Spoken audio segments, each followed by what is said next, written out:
cool thing about fungi is that they're actually underground. So wherever in the world you are, as you're walking on nature on the ground, there is mushroom mycelium or fungal mycelium underground.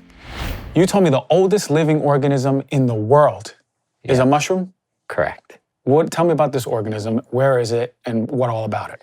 Not just the oldest, but the largest. And the numbers vary a little bit, but for a few thousand-year-old honey mushroom is growing in Oregon, and it is many, many football fields could go over it. It's huge.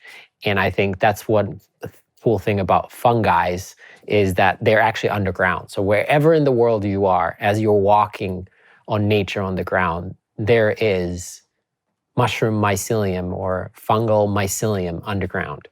You mean to tell me I can walk in the middle of New York City and there's mushrooms under my feet? For sure. I've taken a bunch of people foraging in Central Park. In large cities like Manila, Philippines, I've gone and found reishi mushrooms right there in the center of the city. So the mycelium is something that has really amazed me for many years now. For those viewing and listening, they'll hear the word and they'll be like, I think I know what mycelium is. How would you describe mycelium in your own words and in the context of how it plays to a bigger role as an organism of Earth? That's a great question. So maybe these words that we're going to throw out, some definitions. So fungi is the family. So in biology, there's 5 or 6 families, depending who you ask. The plants are the Plantae family, and the Animalia are the animals, and bacteria, and fungi. That's like the umbrella. And then the mushroom is the fruiting body. It's like, if you think of an apple tree, it's the apple itself. And that's the toadstool historically. Not always the toadstool, but that's what we often imagine. Mycelium is the rooting system. So think of like the roots of a tree or roots of a plant underground. And it is incredibly powerful for nature.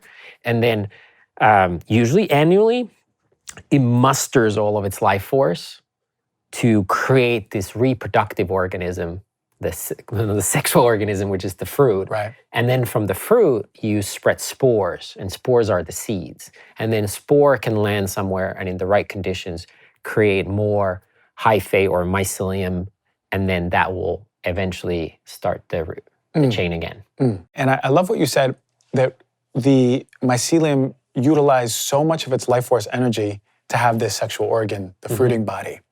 And we think about the importance of having that fruiting body, spores, and just spreading out throughout all of nature, just more mushrooms. And the cycle is beautiful when you think about it, right? Because then you have more mycelium growing. But when we go to the mycelium, back to the root system, to me, when I hear about it and learn about the way it behaves, it's like it has its own beautiful consciousness. And it's more of a communal one. When you look at it from a bird's eye view, can we learn a lot from the mycelium? Of course, we can learn a lot by nature. And it's actually discounted in people who live in cities who are not used to observing nature. But if you go into nature for at least a week or longer and you start observing the trees, the rocks, the plants, and you start to notice patterns, and that's probably what our ancestors did before knowing what was poisonous and what was not, is observing nature.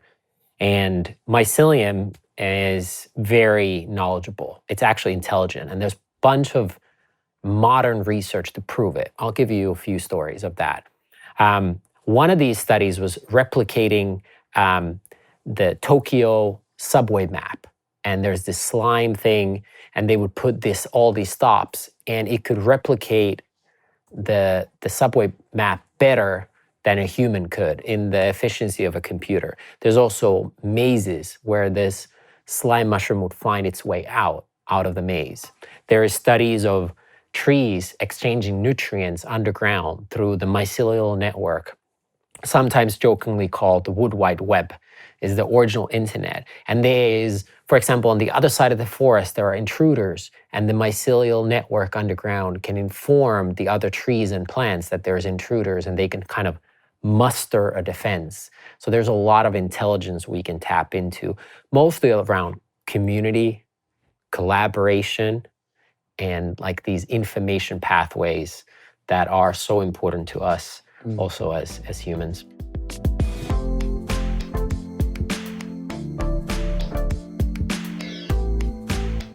Hey everyone, I want to talk about Birch Living. It's a partner I've been working with for quite some time now. You know, sleep is so important to me. I'm always excited to talk about sleep, but even more excited to talk about my favorite sleep company, Birch.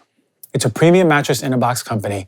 They make mattresses and sleep products that are stylish, comfortable, and environmentally conscious. They use organic, non-toxic certified mattresses that are made right here in the United States that come straight to you. It was important for me to choose a mattress that is made with organic and natural materials. So I know I could sleep comfortably knowing I'm avoiding all those harmful off-gassing chemicals that are made from manufacturing that are there for the life of the bed. And a mattress that is Green Guard Gold certified that ensures me that it's tested for these off-gassing chemicals and they're not there.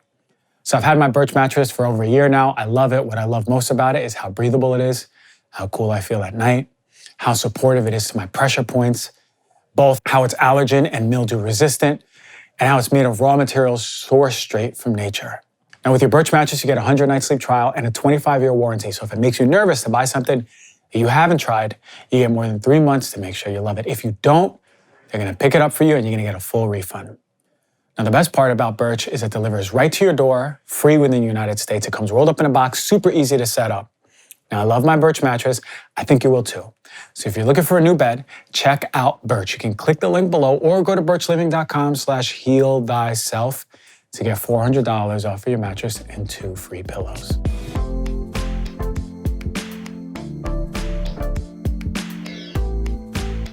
You know I'm not a fan of my house smelling like strong chemicals. I hate it. It is one of my biggest pet peeves, and I prefer human-safe, non-toxic, sustainable, clean ingredients for cleaning surfaces of my home.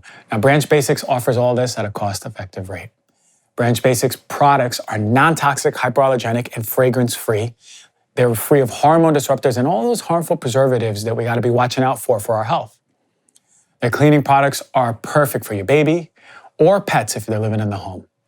They only use one concentrate for everything, and it can be used for counters, floors, laundries, bathroom, dishes, hand soaps, even washing your produce. They have an oxygen boost that can be used for laundry, stain remover, pots, pans, tile, and grout. They're a sustainable brand because you only need to purchase the bottles once. You can choose between the aesthetic glass or the plastic bottles that looks much nicer than your ordinary cleaning supplies. And once you run out, you can purchase just the concentrate and oxygen boost to refill the bottles. If you don't know where to start, Branch Basics offers a premium starter kit that includes cleaning essentials, laundry kit, and classroom kit. So right now, you're gonna get 15% off of the starter kit with the code DRG. Just go to links.branchbasics.com/DRG. Now is the time to start cleaning your space safely and efficiently.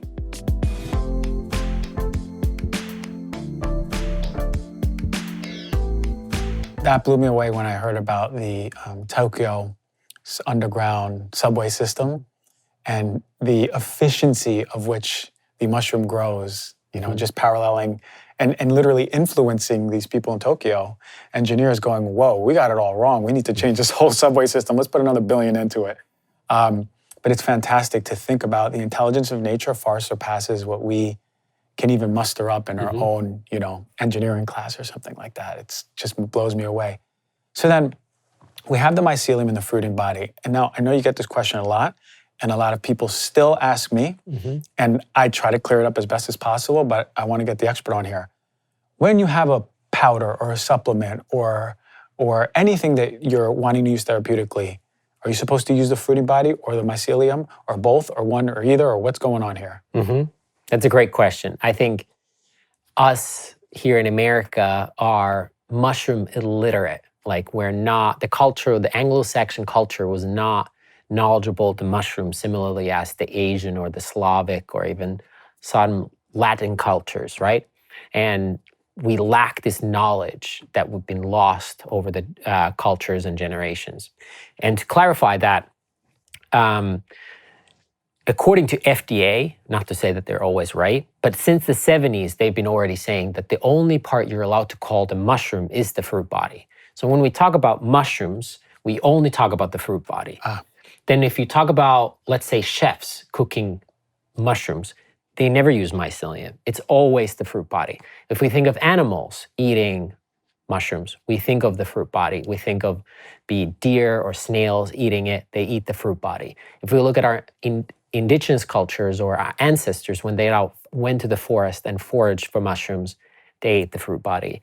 If we think of people using psychedelics, they use the fruit body. So universally, it's the fruit body. Only in the last couple decades, we realized that it's a lot cheaper, about 10 times cheaper to produce this mycelial product, particularly on grains. And even the end product is 90% not mycelium, but grains, and has created this commercially available product, mycelium on grain, who top experts pretty much universally agree that it's like at least 10 times less effective. And then the end product is only 10%. So you could argue that only 1 to 2% efficacy versus the fruiting body. Yeah, which is crazy because I know a lot of brands who use it, the mycelium grown on grains. You're getting most of these starches from rice. And you think, you're taking this therapeutic capsule for, let's say, your immunity or your brain, and it's not working. And, some people are like, mushrooms don't work for me.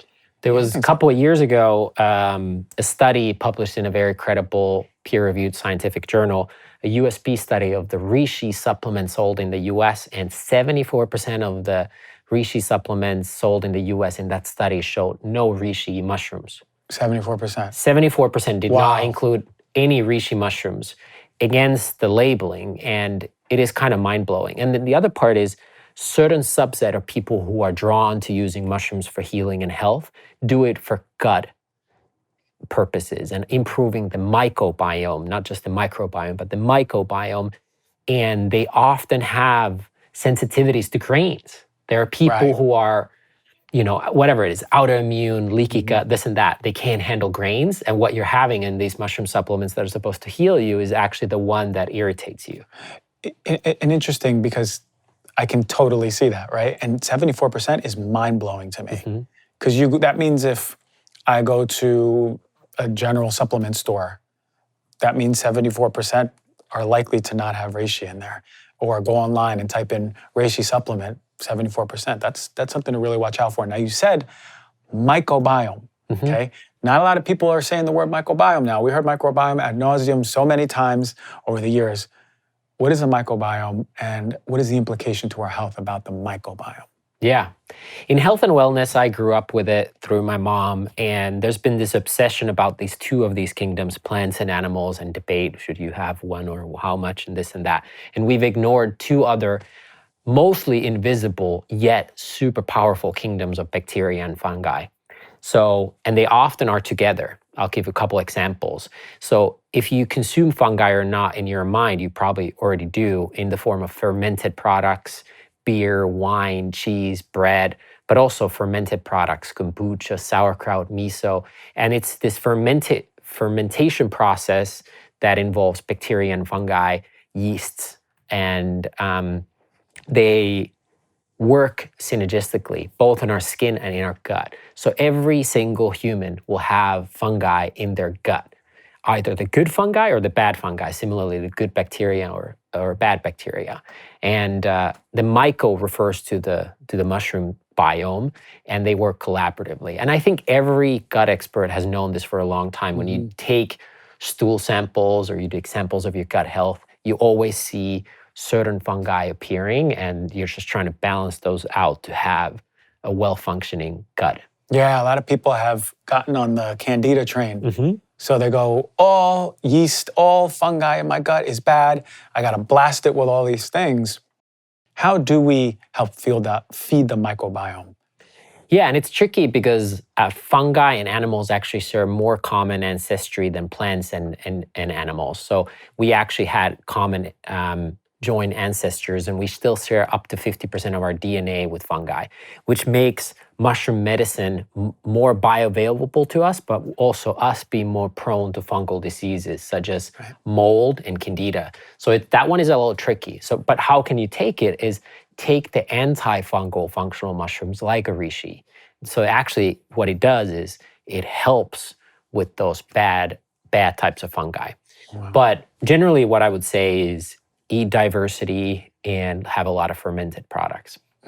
So when we think of something like reishi, we can consume it even culinarily, Would you? Is that how you do you consume it too? Yeah, I do. Yeah. I don't think it's as common. Generally, these mushrooms are divided to edible and inedible.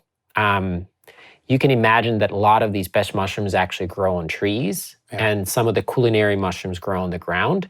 But even within the tree mushrooms, there's ones that are really soft and ones that are really hard texturally, and they have to be kind of prepared slightly differently. So if you ever bought shiitake or oyster mushrooms, those would be more in the edible functional mushroom category. And then there are mushrooms like reishi and chaga that are really rock hard, and those are kind of consumed more as a tea. But I will take then the tea, and you can create risotto, or you can do all kinds of recipes with it as like a broth. But it is more commonly people use things like maitake, shiitake, oyster, enoki that are still good for you and you should take, but they're a little easier to consume culinarily. One of the most mind-blowing things was when I was working in oncology and I was looking at breast cancer and I was learning about turkey tail mushrooms and breast cancer. And I go, wait a minute. Why isn't every single clinic and hospital across the world giving turkey tail mushrooms for men and women with breast cancer, particularly women? But it's incredible how powerful these work. How do these mushrooms positively affect our immune system? Yeah, side note on turkey tail, there is two kind of extracts that are taken away, discovered in Japan, polysaccharide K and polysaccharide P, and they're used as official breast cancer drugs in Japan and some of the best-selling breast cancer drugs there. But how do mushrooms help with immunity? That's what they do in nature. They actually help plants and other things also protect, kind of like I said, muster this defense. And there's specific compounds, particularly these polysaccharides. Poly means many, saccharides mean sugars. And you might be like, wait, I don't want sugars. But these are very complex carbohydrates that digest very slowly and actually improve things like blood glucose levels. And what they do in our gut is they are immunomodulatory. So they help modulate your immune system. So not stimulate, not suppress, but modulate, and particularly these beta-D-glucans that are able to kind of like give a little like nudge to our natural immune system, the cytokine, the macrophages, the natural killer cells, and help them do their job better. And you said an important word, immunomodulatory. A lot of people go, hey, no, I have autoimmune disease and I can't have mushrooms. But you're saying it helps modulate and balance the seesaw for your immune system. Yeah.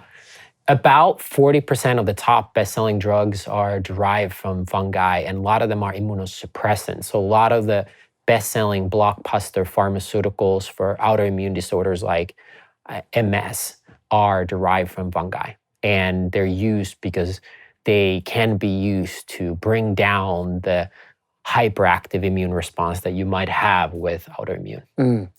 A lot of people want to know, look, I'm athletic. I want better athletic performance. I heard that mushrooms can help me. One, which ones are the best ones to use athletically, but also how do they work? Why are they helping us work athletically? The one that most people start out with, and I started out almost 15 years ago at that time doing endurance running, was cordyceps. It's kind of this mystical fungi found in the high Himalayas by the Sherpas when they realized that their yaks ate this mushroom and got all horny in high altitude with limited oxygen. And then it's been used for hundreds and hundreds of years. And cordyceps particularly has this thing called cordycepic acid that helps increase VO2 max, so your maximum oxygen intake, and your ATP production, so your cellular energy. So by having better cellular energy and kind of quote unquote lubricating your ability to take oxygen will then help you perform better and recover faster, whatever the sport may be.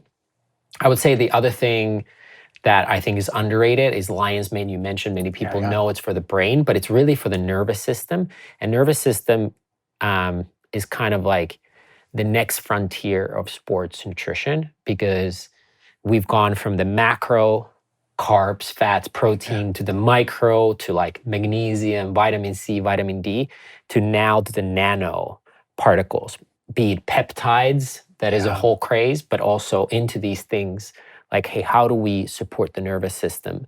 And lion's mane happens to be one of the powerful ways there. But that may be more advanced move, or if you're in high intensity exercises, so that might be more relevant.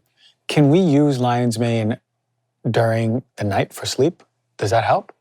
Many people do. They're not stimulative.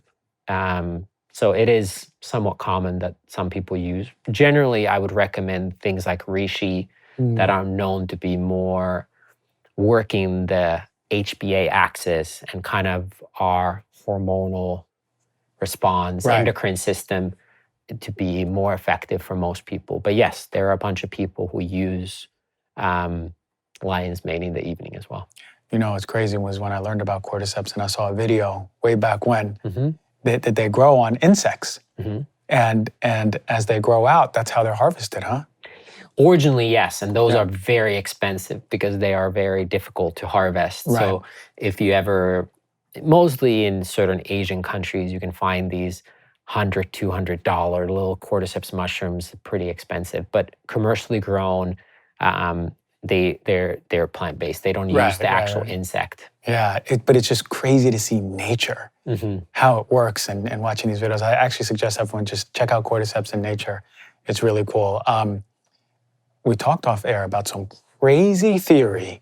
This is the juice that I want to get into. I want to get into the next frontier. I want to get into the wisdom of mushrooms. What is it telling us about humanity, about Earth? But you talked about spores being found across the world and even throughout the atmosphere. What's this theory going on about mushrooms right now? Well, part of it's hard science and part of it's theory. You know, science is not the truth. It's the pursuit of truth. And it's like a puzzle. Like you take, some of the pieces are missing and you try to get the corner to get a view of what is this even? Is this sky or what? And fungal spores, if you remember, these are the seeds, are extremophile. So they can survive in extreme conditions, extreme heat, extreme cold. They can be for decades and decades without becoming sexual and then starting like creating the mycelium process again. And these are found in like Antarctica. These are found in a desert, in the nuclear reactor of Chernobyl. But they're also found in every level of atmosphere. So we know that fungi can survive in space. So then the question becomes were they originally from Earth and then went to space, or were they from space and then came here? And I think this sounds trippy at first, but then if we start to think about it, we're all made out of like stardust, you know? So in a way, everything on Earth came here from somewhere else, right? So it's not that. But there's a theory called panspermia. It's basically like some foreign entity or a meteorite brought life to Earth. So Earth had the right conditions. It was in the Goldilocks space where it was like not too cold, not too hot. And then meteorite brought, for example, fungi here. And then they started creating Earth because they could eat rocks or digest rocks. And then that created enough topsoil to create plants and animals, So that's a common theory. Some say it happened more recently, and that's part of also psychedelics. So there's like, that's where like some of the theories we have part of the puzzle, the corner made, but we can't fully figure out the rest. So people start guessing. They're like, could it be? You know? Right. That's sort of the fun part too, right? Yeah, I love it. You're building on it. I mean, I love hearing about stuff like this. I just thinking about the possibility of mushrooms coming from another planet out here. I mean, they're some of the most unique specimens I have ever learned about. And sometimes I always said, it's like, they're not even from Earth, the way they work. But they are of Earth because they connect so much and heal the Earth in many ways. Let's talk about psychedelics now. Let's move there, you know? Is there evidence, have you seen anywhere as you learn about this, evidence of psychedelics being used way past we believe? Or any evidence that psychedelics were used to create some powerful changes in this world way back when? Have you learned about any about this? Yes, we have cave paintings that involve mushrooms, where those psychedelic mushrooms or non-psychedelic mushrooms, but there are cave paintings that illustrate the use of fungi, right? We have ancient fungi that were living of Earth, but how did humans consume them? Couple notable ways how fungi was used was like the Ötzi, the Iceman that was found in Austria. There was a guy frozen in ice and they found it, and he had a couple types of mushrooms with him. Non-psychedelic, but used for medicinal purposes. I guess he had gut issues and worms, so he was using this one particular tree mushroom to heal his gut. That's the theory. That's so cool. But maybe the most recent would be in ancient Greece. There is the Immortality Key book by Brian Murarescu, and he took, I might get the number wrong, but maybe 14, 15 years of research, archaeology to figure out that what the ancient Christianity used in beer and wine and what was in those. And he found that psychedelics were part of early religious rituals. Just outside of Athens, the founders of modern democracy of, Socrates would go and they would have this place, a sacred place. You were not supposed to talk what happened there, but supposedly they took psychedelics together and improved their thinking.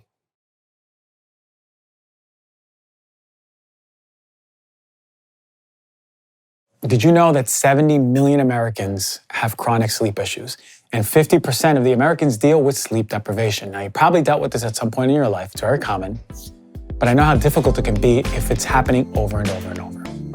One of our favorite brands here at Heal Thyself, one of the OGs, Ned, is here with an incredible new product. We got a new one on the board right now. Shut Eye Chai. I love this name. It's inspired by 5,000 years of ancient healing tradition and is Ned's biggest product launched to date, period. It's a mellow super blend latte for sleep that combines adaptogens, aminos, functional mushrooms, and magnesium. These are the best ingredients out there. They're gonna knock you out, right? And it's wrapped in a heavenly masala chai-inspired spice body. So think about the flavors of cinnamon, clove, ginger, all that good stuff. Ned's Shut Eye Chai fits perfectly into my night routine because I can look forward to it at the end of my day. One of the things that I look forward to is after dinner, relaxing, winding down, and drinking something warm, especially now in this weather. So when I'm ready to wind down, I make a nice cup of warm Shut Eye Chai, and just the smell alone already starts activating my nervous system, right? Around the holidays, it's the best. The cinnamon, the clove, the ginger, it's relaxing you. And it doesn't just set you up for amazing sleep.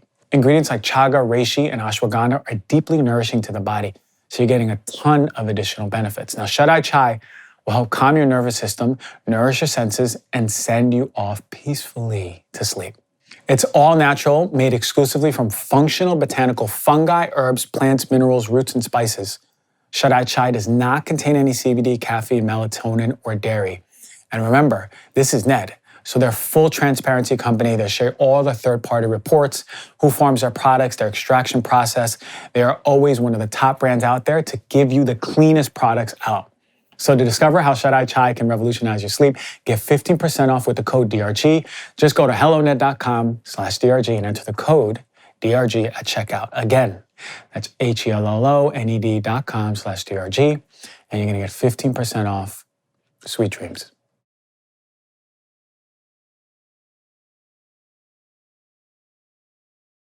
What happens, what's going on in the brain when you're on psychedelics?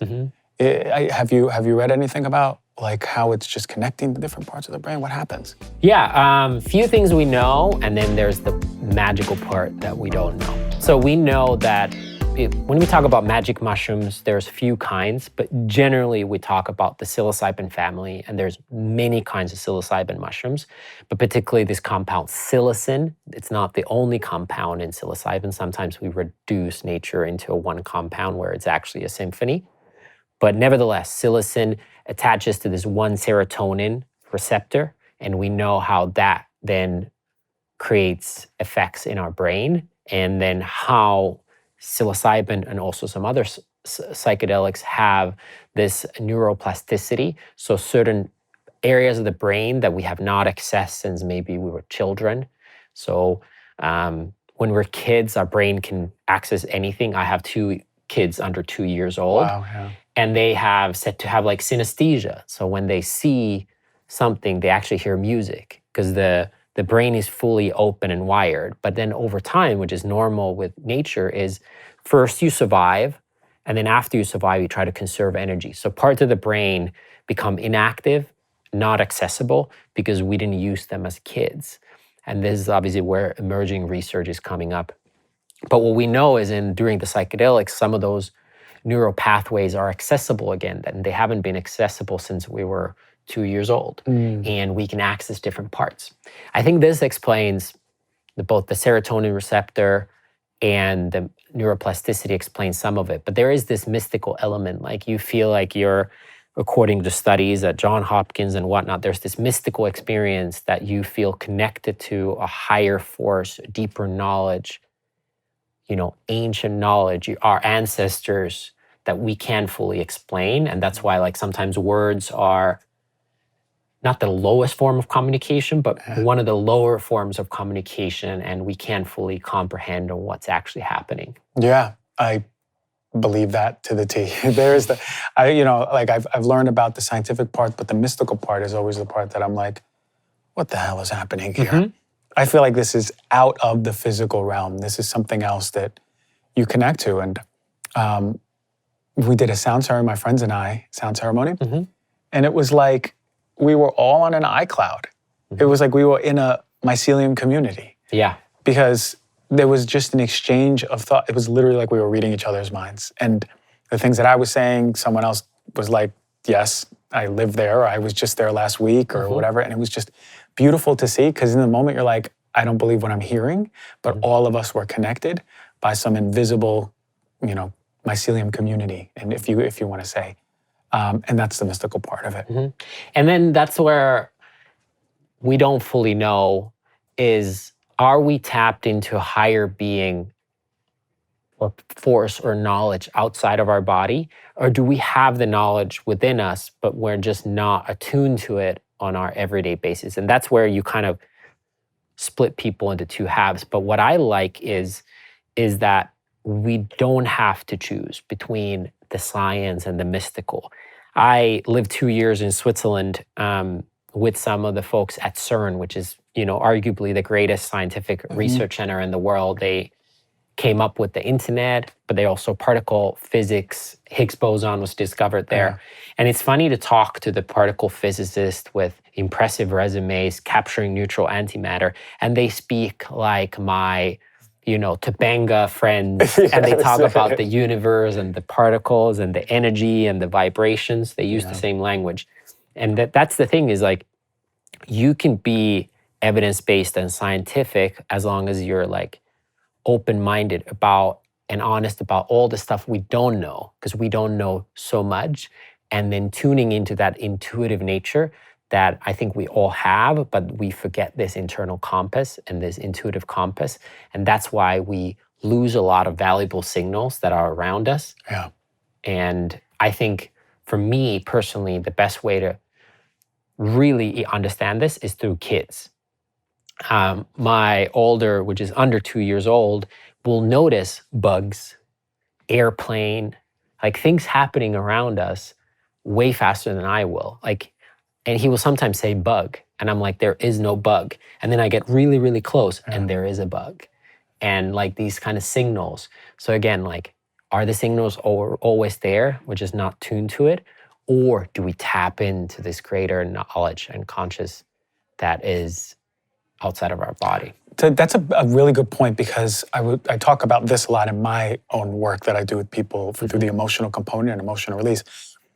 I talk about the state of children ages 1 to 6. And they're in a different brainwave state. They're literally in subconscious, sort of like a hypnotic brainwave state, and taking in the whole world, right? Much, much more elegantly than we are. They're seeing the sky, they're looking at the details of the tree in detail, they're looking at the ground, they're seeing the bug. Meanwhile, we're in a different brainwave state, and we're just sort of like on the autopilot in many ways of like, okay, we're here, this is our destination, this is where we're going. But it's beautiful when we stop, and something like psychedelics can help reopen that part of us and put us in the brainwave state where we're so present and we're so back, not only around us. Let's say you take them without a blindfold and you're in nature, you're like, wow, this tree is beautiful. You're like, look at the detail on this tree. Oh my God, I feel like it's communicating with me. but really even in the internal environment, coming back to our present self and being like, whoa, like, look how beautiful I am, right? It's the remembrance of the wonder of just what it is to be a human being. So children, for me, I always say, are the mirrors to our potentiality. They're just reminders of, they're little humans and they're so cute and we are so drawn to them for that reason, but there's so much authenticity to them too. And I think it's so beautiful that you have young children to see this every day, and what a beautiful thing to see. So for psychedelics now, there's people who are interested in taking it, and I can't say, hey, go take it because I'm a doctor, right? It's a little, there's still restrictions behind it. What would you recommend for someone to take when they do psychedelics about safety? How do you do them safely? Well, first of all, I would say that psychedelics have been here for many, many generations, and they're very powerful tools. But like any tool, you need to know how to use the tool or work with someone who knows how to use the tool. And doesn't need to be your first step. So if you're in a process and you hear, hey, I want to heal my body, you don't need to start with the psychedelics. That's like a little bit of a hardcore first step. Yeah. You can do a lot of stuff, walking in nature, journaling, meditation, these things, talk therapy. And then at some point, probably like prepare yourself to that journey. Also, even the neuroplasticity that we talked about, there are ways how you can enforce neuroplasticity. Exercise, learning new languages, learning to play new instruments. There are many ways, maybe not as powerful, but still able to create neuroplasticity. So psychedelics are not the only solution. But then when you feel ready, I have few general advice. I think everybody's journey is different. Everybody's experience is different. But first and foremost, the set and the setting, which is often talked about among psychedelics, is incredibly important. It just means like have an intention, have a reason why you're called to do it, and the why, which is a good thing to remember in life in general. Remember why you're doing it, and then have an environment where you're comfortable. Usually to me, it's somewhere where you feel safe and natural and calm. Is better for that experience. Counterintuitively, I would almost recommend slightly higher dose than slightly lower dose, even though that sounds a little different. That's more likely to elicit the type of experience you want, and then have a guide or support system and anchor that you trust and can hold the experience, both physically and emotionally, kind of a container, if you want to. So that's what I would recommend. You can do it legally. There are substances that now are legal in the US or other countries. I'm an advisor of the world's first legal psilocybin clinic in Netherlands, and you can completely legally do it with medical supervision and in a beautiful, safe environment, and now soon available in Oregon, who legalized it. So you can do it. I would recommend working with someone who has quite a bit of experience in this, and combine it with the preparation and integration work of like before and after, because it can be quite profound experience. Yeah, powerful medicine. You can't just take it all willy-nilly like you're starting a new health program and I'm going to start right there. It can be heavy. You got to be ready, man. It took me years to even be ready. Yeah. But definitely, I so agree with the support system. If you're starting, you need someone there with you to anchor, so you feel safe, right? Can I add? For sure. Like we did both of our kids at home, home birth. You probably don't want to do home birth, your first birth, without a midwife or a doula, probably midwife. And like there are people that have taken psychedelics without any support, no prior experience. I also know people who've done a pre-birth, birthed by themselves without a midwife for the first time. That's probably a pretty radical position to be in. So I would recommend if you, for example, want to have a birth at home or take psychedelics, you call someone who's done it. Like our midwife had given birth at 2,000 kids at home.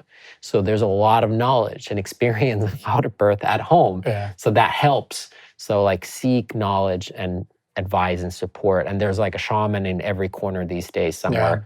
So talk to them, get comfortable with the energy, but also learn about their experience. And in my opinion, there is no bad trip but there is definitely integration needed, sometimes more than other times. Sometimes it's very soft landing, and other times you need a lot of processing on what experience happened. I think I've been through them all, man. I know exactly how that feels. So you have a book out. Yeah. You have a book out. I want to talk a little bit about that. What is this name of the book and what's in the book? Oh, it's called Healing Adaptogens. Okay. And it's designed to be the guide, the seminal guide around this word that we hear a lot in marketing these days, adaptogens. It is a beautiful evidence-based term, but it's used sometimes in the wrong way. Yeah. But adaptogens are plants and fungi that support you against stressors. Every day we have stressors, different kinds, and they help. Adaptogens can help manage the stressors. And it covers the top 25 adaptogens, how to use them. Me and my co-author, Danielle, went through over 1,000 research papers to kind of pick what works, what's real, what's not real. Yeah. And there's like tons of practical advice on how to like find them, use them, dosage, this and that, and talk about the systems.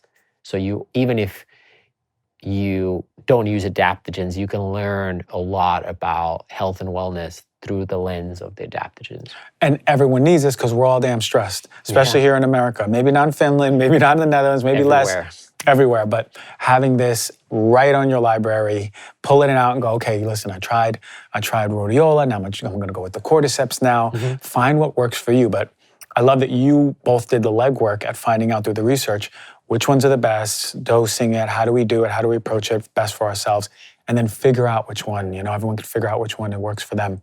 So everyone go get that book. We got 4 Sigmatic, so many goodies, man. I told you I just did the mushroom chocolate this morning, the hot chocolate. It's my favorite one. Any new products that we can expect coming out? Oh yeah, we're actually, I was just meeting with Danielle about the next product to come out. I don't think we're quite ready to announce it yet, but the latest product we launch are these super powders. We have green, red, and blue. So we use natural things. Greens are obviously chlorophyll-rich foods, the moringas of the world, and it's a green powder that you can take for gut health. Particularly, it has probiotics, prebiotics. We have a red powder for energy and performance without caffeine, and it uses red superfruits and berries along with adaptogens. And then we have blue product that does blue spirulina, and it's for the night with magnesium, lavender, chamomile, kind of a very gentle evening time beverage. All of them are caffeine free and they taste delicious. I love it. I love it. I'm going to get my hands on all of them, man. I can picture already my day. The green in the morning, the red right in the middle, and the blue at night, man. Yeah. And for me, being a visual person, if there's color to my drink, I get even more excited, right? It already starts the process for me. Totally. So I'm really excited about that. I love the coffees. I love the hot chocolates. Listen, I'm such a fan of your work, your passion for mushrooms. The way that you come out and talk about them, I can feel that it's your life's work. And people in their passion are the people who change their world, the world, and you're doing it, and 4 Sigmatic is fantastic. You got the book out. I'm very excited for the future of everything that's coming for you, brother. Oh, thanks, man. I appreciate that very much. So thank you for coming on, man. Thanks for having me on. I'm gonna see you again. Maybe next time you're in town, we'll talk a little bit more about that theory about the spores from the universe coming into Earth, and maybe we got a little bit more evidence on it. We'll see. Cool. All right, brother. Thanks.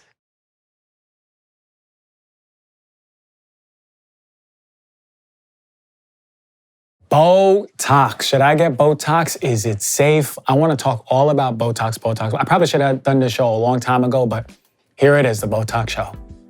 Let me open with this. What you do is what you do. I have no judgment for your choice, right? What you choose is within your dignity as a human being, right? But this is for informed consent. What I have a problem is when there's not proper informed consent and it's not given medically, and people are just going and doing things thinking that it's safe without understanding the full spectrum. Because when things become popular, when nurse practitioners or doctors or whoever are not sitting with patients and giving them all the information they need to know, then it's a problem. You need the education to make an informed consent. So Botox. Let's just start at looking at global facial injectables first. And here in the US, we love injecting our face. According to the International Society of Aesthetic Plastic Surgery, in the US, we're ranked #1 in terms of non-surgical products performed at a global level. And according to Grandview's research market analysis, the global facial injectables market size was valued at $16.1 billion in 2021 and is expected to expand at a compound annual growth rate of 9.1% from 2022 to 2030. Now, these injectables include collagen, hyaluronic acid, botulinum toxin type A, Botox, calcium hydroxyapatite, and polymer. The number one being Botox with 55.2% of the revenue share. Number two being the hyaluronic acid. This is the fastest growing one. This is usually what we get on our face too, or even lip fillers, the polymer fillers. Collagen and calcium hydroxyapatite are right about the same. But for Botox, from 2000 to 2018, it was observed that the use of Botox injections increased by 845%. That's incredible. So what is Botox first and foremost? You need to be aware of this in case no one ever told you. It's your provider's responsibility to tell you what's going into your body is a neurotoxin. It's from a bacteria called Clostridium botulinum. And the botulinum toxins are one of the most lethal substances known to man, period. Now, obviously, the risk is much lower because you're exposed to a much lower dose, a safer dose that we say medically, but be aware that you're receiving a potent toxin. Now, cosmetically, it's injected to the forehead, the crow's feet, the frown lines. But what happens is when you absorb this toxin, it's blocking the neuromuscular transmission. Neuromuscular junction is between the nerve and the muscle. The nerve gives the signal to the muscle to move. It's blocking that transmission by binding the acceptor sites on the motor and autonomic nerve terminals. So it's entering the nerve terminals and it's inhibiting the release of acetylcholine, which is actually activating the movement of your muscles. So when it's injected intramuscularly at these therapeutic doses, Botox produces a partial chemical denervation. That means your nerves ain't working to your muscles anymore. So your muscles ain't working anymore. And as a result, the muscles have a localized reduction in activity.